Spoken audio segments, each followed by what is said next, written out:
The first thing I noticed wasn't her face. It was her hand. It was shaking under the flickering light in our garage. There was no ring, no mark, nothing. She froze when she saw me sitting in the driver's seat with the engine off, just watching. "Oh, hey," she said quickly. She tucked her hair behind her ear. "You're home early." That is when it hit me. My wife had walked in without her ring. In the next 10 minutes, she gave me 5 excuses. Not one of them made sense. I sat there in the quiet car, feeling my world start to change. If you like these stories, we are glad you are here. We are a group of caring friends who love to share these life moments.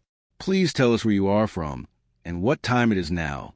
It is wonderful to know how far our stories travel today. I stepped out of the car slowly. "Where's your ring, Lauren?" She blinked. "Oh, I took it off at work." My fingers were getting puffy. I looked at her hand. There was no mark. Something felt very wrong. We walked into our apartment on Westlake Street in silence. She tossed her bag down and would not look at me. The second excuse came before I even asked. "Actually, I left it in my desk drawer. You know, for safety." I nodded. I was calm. "Funny," I said. "You told me last week your office was broken into." Her lips got tight. Then came the third excuse. "Okay, I dropped it in the gym locker room." I felt very cold. My chest felt tight. 3 answers in less than a minute. That was when my worry turned into a decision. That night, she fell asleep very fast. It felt like she was hiding. I stayed awake. Her phone was on the nightstand. At 2:14 in the morning, it buzzed. A name popped up. "Derek, office." I opened the message. It said, "You left in a rush. You forgot something at the hotel." My stomach dropped. A hotel.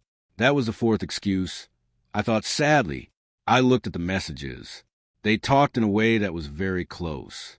Then I saw a short video she sent earlier. It was her laughing, standing near a bed. She had no ring on in that video. Morning came with sunlight through the blinds. She was in the kitchen making coffee. "Morning," she said softly. I leaned against the counter. "We need to talk." She sighed right away and got angry.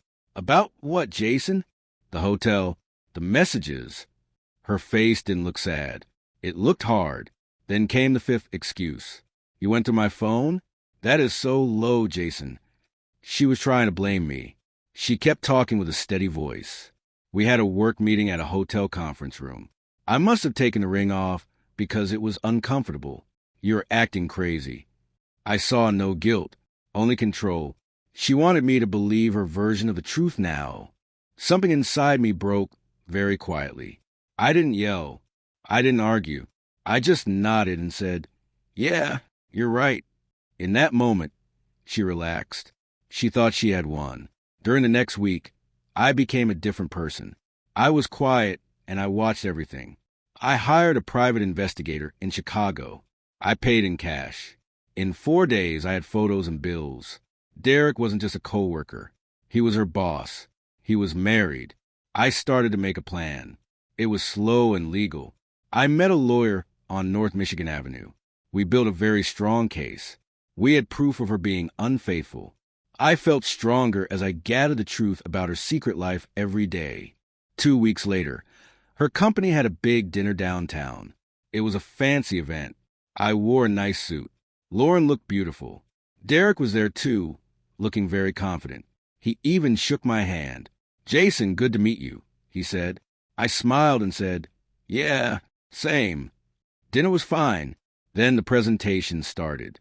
Derek went up on the stage. Halfway through his talk, the screen behind him changed.